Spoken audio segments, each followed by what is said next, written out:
श्रीराम समर्थ. प्रपंचातले विषय सुख हे खरे सुख नाही. मनुष्य जगात कितीही मोठा असला तरी त्याच्या प्रपंचात काहीतरी न्यून असतेच. न्यूनता नाही असा प्रपंचच नाही. एखादा प्रापंचिक माझा प्रपंच पूर्ण आहे म्हणून सांगणारा भेटेल, परंतु चालले आहे असेच चालावे यात कमी तर नाही ना कधी पडणार अशी त्याला काळजी असतेच. म्हणजे त्याला खरे सुख असे नसतेच. एखादा अत्यंत विषयी त्याला कदाचित काळजी नसेल.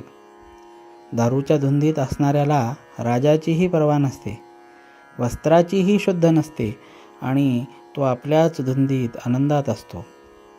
पण हे सर्व त्याची धुंदी उतरली नाही तोपर्यंतच. विषयातले सुख परावलंबी विषयांवर अवलंबून असते.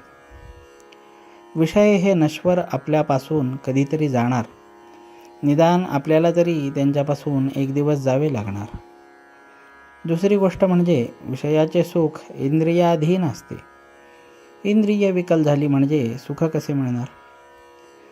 उद्या आपण मरणार हे समजले की कोणते विषय आपल्याला सुख देतील?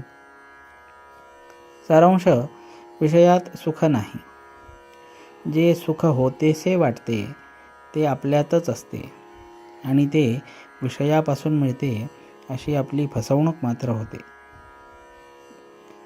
तर मग सुख कशात आहे? पुष्कळ वस्तू पुष्कळ मिळाल्या तर पुष्कळ सुख मिळते हा भ्रम आहे. खरे किंवा पुष्कळ सुख म्हणजे कायमचे सनातन सुख होय.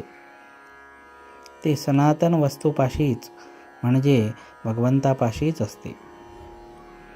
आपल्याप्रमाणे पशूंनाही विषय सुख आहे. त्यांच्यात आणि आपल्यात फरक तो कोणता? मी कोण, कशासाठी आलो असा विचार करणे याला सारासार विचार म्हणतात. प्रपंचातही आपण विचार करतोच. कशात आपला फायदा आहे, कशात आपला तोटा आहे हे बघतो. पण सर्वच असार त्यात सार ते कुठून कसे येणार? असलेल्या परिस्थितीत आपण समाधान मानित नाही, त्याहून अधिक सुखाच्या स्थितीची इच्छा धरतो. देवाची भक्ती करणे, संतांकडे जाणे हे सुद्धा विषय मिळवण्याकरिता आपण करतो. मग आपली ही सेवा भक्ती विषयांची झाली का संतांची? देव संत यांचा उपयोग इतर गोष्टींप्रमाणे विषय मिळवण्याचे साधन म्हणून नाही का आपण करीत? मांजर आडवे गेले की आपले काम होणार नाही ही भगवंताची सूचना आहे असे समजून आपण परततो. पण एक बायको मेली की दुसरी करण्याच्या विचाराला लागतो. सारांश, आपले ध्येयच विषय हे असते आणि ते मिळवण्याची आपली खटपट असते. खरोखर जो मनुष्य प्रपंचातला आपला अनुभव जमेस धरीत नाही तो कशानेच शहाणा होत नाही. प्रपंचात सुखी होणे म्हणजे भगवंताचे होणे होय.